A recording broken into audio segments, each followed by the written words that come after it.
live. Yeah, yeah, we going live.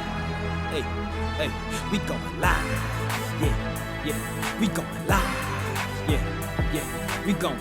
Yeah, yeah, we going. Yeah, yeah, yeah, we going live. From the 50-yard line, we going live. From the 50-yard line, we going live. From the 50-yard line. Hey. Okay. All right, we got a new segment. Yeah. Mental health moment. Yeah. So each week, you know how we always do who's really right in the beginning, and then we do a few topics, and then we go onto the real, and then the feel good final thought. Well, Stephanie and I were talking, and we decided that because both of us are very passionate about mental health with athletes, mental health in general, but just mental health with athletes, that each week we would discuss someone who has already discussed like mental health, either that being they're an advocate for it, or if there's someone struggling with it and had the bravery to come out and talk about what they've been struggling with. And so this week, our mental health moment spotlight is Michael Phelps. Yeah. Now, while Michael Phelps is from Baltimore, that's still up top. And since Baltimoreans now consider themselves a part of the DMV, I'm going to claim Michael Phelps. Okay, go ahead. Go right ahead. No, but I love the way that he starts off this article that he did with ESPN online.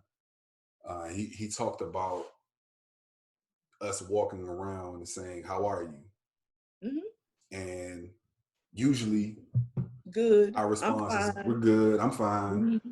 Yep. Which is something that is expected to hear. It almost turns into not almost. It's actually like a thing of you don't even think about it. You don't even think about it. It's a natural reaction. Like it isn't even. It's no thought put behind it. It's not thoughtful. It's just. It's what you don't. And honestly, in somebody's head that's going through something, when they say I'm fine or I'm good, they probably thinking like, you don't want to hear what's really going on. So I'm gonna just tell you I'm good or I'm fine, or I don't want to talk about what's really going on. So I'm good or I'm fine. It's just the automatic thing to say. And another thing I feel like it reinforces with some people who haven't contemplated their mental health, it reinforces just saying I'm fine, I'm good, when you're really struggling or dealing with something. It just reinforces the idea that, or not the idea, but just mental health being taboo still. Yeah, especially us. Yeah, especially us. And so I'm going to be very conscious now of that. Because in reading that, I was just like, tell your truth. Like real talk. I'm that person. Somebody asked me, I'm gonna tell the truth. Like, well, it wasn't a good day. Like, really, I am. I'm that person. It wasn't a good day, or I'm okay. I'm gonna tell the truth. It was like, I'll be like, it's okay. But I'm also that person that can't hide anything. Yeah. So your facial expressions tell it all. You're gonna see it or hear it. So it's just that way. But his bravery to even come out with this and talk about how this isolation and not being able to do his normal routine has affected his mental health. Yeah. Was so brave of him. I mean, he was brave. What was that, 2016? 2016, the Rio Olympics. When he came out before the Olympics and talked about his depression.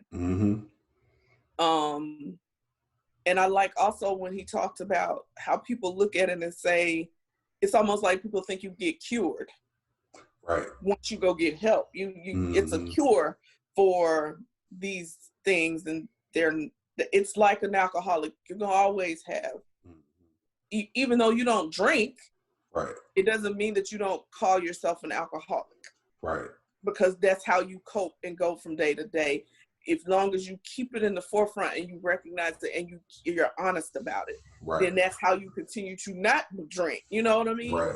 The same thing is true of somebody with mental health issues. I have to not be like, well, I was a depressed person, but now I'm not. Like, that is something that you will, not that you're depressed at the moment. Right. Not that you can find coping skills that keep you from feeling depressed ever again. But you can't just be like, I'm cured from depression. Right.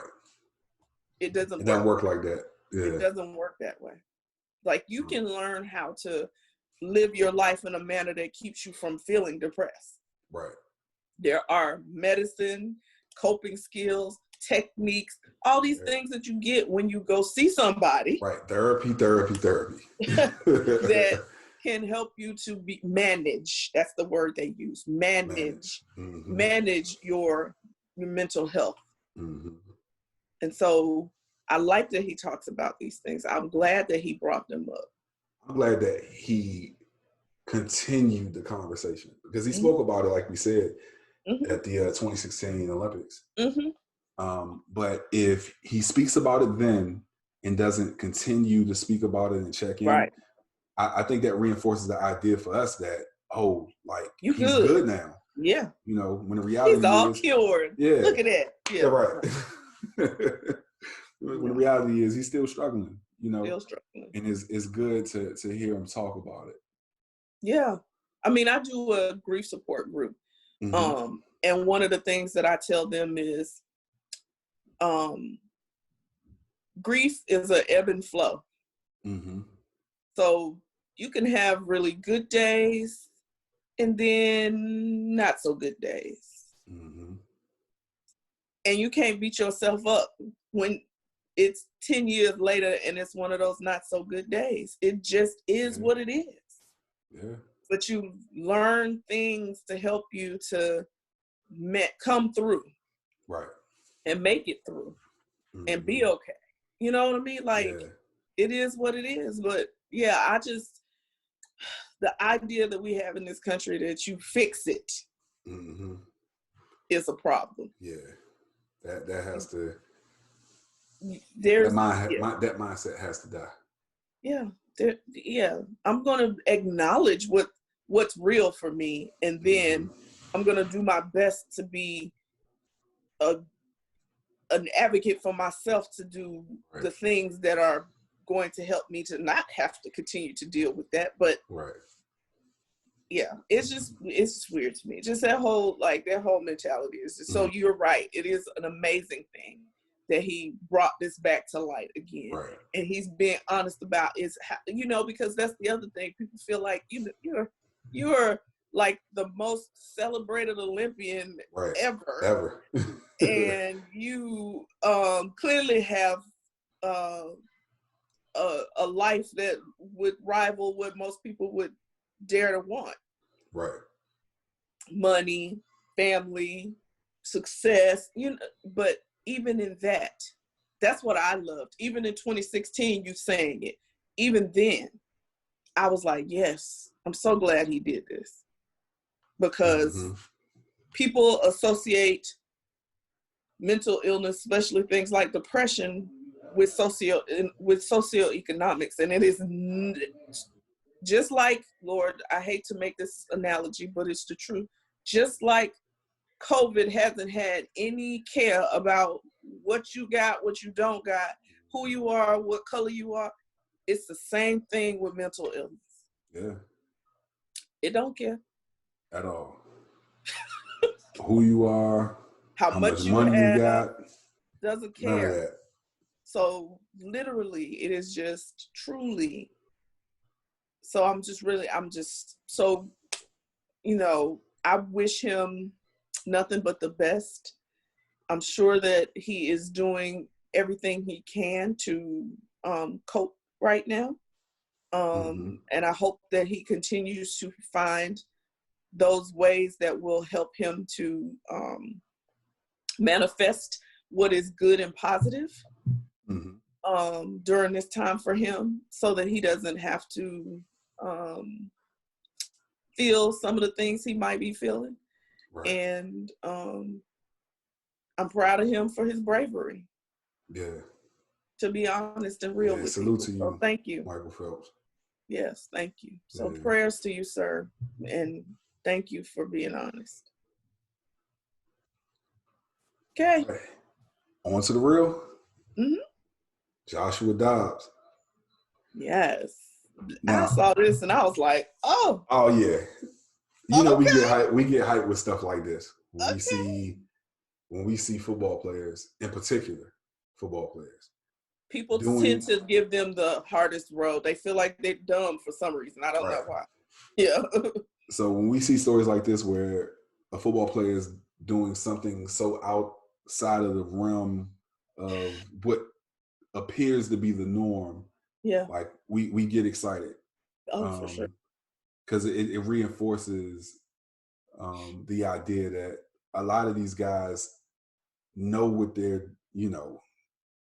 passionate about, and Outside of the game. That's the whole. They're more than the sport. Yep. So what does Mr. Joshua Dobbs do? Listen, I didn't know this guy graduated from Tennessee. I think it's a aerospace engineering degree. Mm-hmm. And so he ain't been at home chilling during this time when he couldn't play. Because I think, what is he, back up at Baltimore? In Baltimore? No, he's a backup in Jacksonville. Okay. Oh, God, no. Okay. Oh, God. Yeah, but, he's in Jacksonville. Thank God you got something else going on, Josh. Right. But he, so during this time, since he hadn't been able to do anything with football, he has been working with NASA. Yes. In their aerospace program. I'm not quite sure what he's done, but I just thought it was freaking awesome. Like, yes, sir. So whenever someone's trying to be smart or a jerk or something like that, they say something to the effect of, either you're not a rocket scientist or right. I'm a rock. No, this guy's legit. No, he is a rocket scientist. Right. Yeah. That's and right. So to see that, I love to see stories like this. Because it reinforces the thing we say all the time is that football is not who you are, it's what you do. That's right. And if you don't have something outside of football, because you never know when this thing will be over, like you're missing it. And it's great to see someone who is still playing. Yeah. Have these things. And you can go work for NASA. Right. Like, yeah, I'm a former, NFL quarterback. Yeah. I'm a former collegiate star. NFL quarterback. I'm a present NFL quarterback, and I work for NASA. Yeah. By the way. Right. Yes, Joshua. That's some brag. Like that's some stuff to brag about. That's dope right there. That's some real clout coins right there. Yes, I love every moment of that. Like lately, my thing has been, don't get prepared, be prepared. Yeah. Don't get prepared, be prepared. Yeah. And so I'm saying that's the mentality that these college athletes need to take with them to college. Yeah. I'm going to be prepared. Mm-hmm. I'm not going to get prepared. I'm going to be prepared. Right. So when this is over, I'm good. I'm straight. I'm good. You never know when it's going to be over. So that's my new kind of thing I've been saying lately. Mm-hmm. So don't get ready, be ready. Like how you want to say it.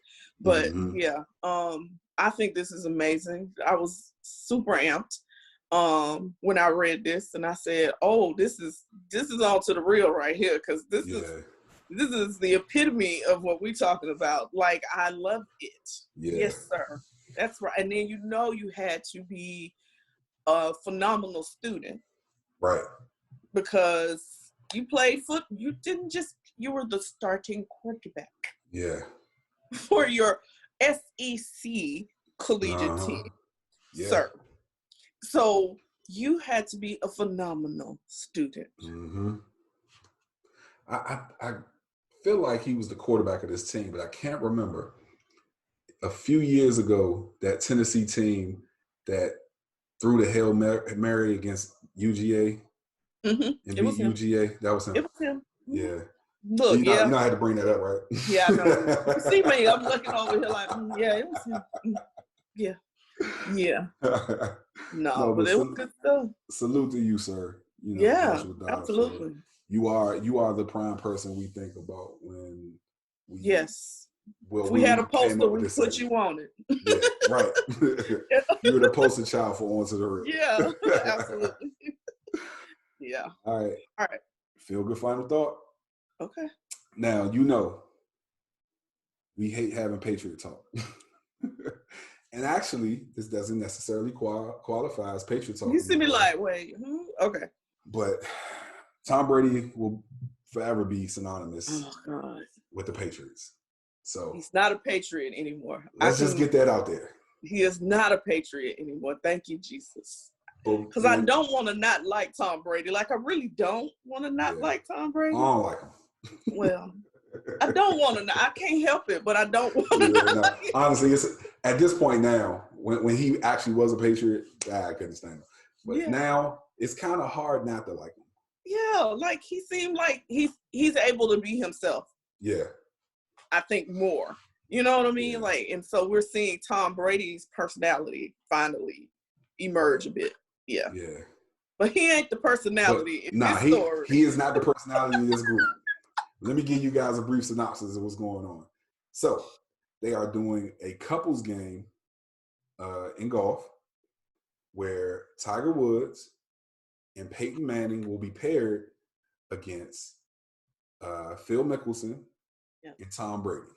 Yep. Now, they did a 4-way call to promote this thing. And the star of the show was our GOAT, Peyton Manning. Peyton Manning. Listen, this man's Peyton personality. Oh my God, his personality is so huge. It's bigger than his head. And it's just amazing. It's amazing. Listen, he know he got a big head. Let's be clear. He got a big head. I always used to be like, that's why he's so cerebral. You got all that space there. All that space. You have all that information in there. Right. He can hold way more than the average man. So, yeah. But no, he is amazing to me. Like, his personality is just the best. And he will rag on Tom Brady. But Tom Brady in particular. Yeah. Like, he's the only person that I see that just really gives it to Tom Brady. Like, he don't care. He gives it to, like, even when he was on, was it Tom Brady on Peyton's place? And he was giving it to him. Like, I said, this dude is, he's my hero. I love him. Yeah. I love him. So, yes. One of the reasons why we spotlighted this for Feel Good Final Thought, not only because obviously we love Peyton Manning, but also the proceeds from this golf match, $10 million of the proceeds will be going to help coronavirus victims. Amen. So we thought that was, if we get to see, if we get to see this pairing and this matchup and get to enjoy all of the entertainment from it, Lord, we are glad that something great is going to come out of it. Because people are struggling right now. The economy is sputtering. Yeah. And people need a little bit of hope. Yeah. Unfortunately, a lot of bit of hope. Yeah. Unfortunately, in this country, like, we spend a lot of money to be entertained. Yeah. And we put a lot of our attention into being entertained. Yeah. But when entertainment can go to impact the lives of so many people who really, really need it, that's a feel good final thought. Absolutely. Absolutely. Yeah. So, yeah. I mean, I can't stop smiling because all I think about is just, I just love Peyton Manning. Who doesn't love Peyton? I mean, really, how do you not love Peyton? I can't imagine someone not liking Peyton Manning. I don't know who that person is. Like, how can you not love Peyton Manning? Like, really? I'm sorry, what? So, no, he's this is a good thing. I'm glad that they are making this happen. Yeah. I'm glad they're making this happen. All of the things that have been going on, all of the celebrities, all the things, I mean, we're spotlighting them, but it's so many right. celebrities and people who have platforms and athletes and people who have the ability to rally people who have stepped up to the plate during this time for other people. And I'm just grateful for all of them because there are some people who are truly suffering. Yeah, definitely. And not just from being ill, but like you said, the economy, the job loss, it's immense. And so I'm just glad that we're having this opportunity to have these people step up to the plate. And I hope that, listen, I can't help myself. I'm gonna just say this. I hope that the young people who are getting ready to have these same platforms are paying attention to see the power that you have with what you are given, to make real positive change. Yeah. This was a deep one for me today. I don't know why. Yeah. Anyway. Yeah. A few of them hit you to your core. Yeah. A few of these topics. Put the cameras on me, put the cameras on me, put the cameras on me, put the cameras on me, put the cameras on me, put the cameras on me, put the cameras on me, put the cameras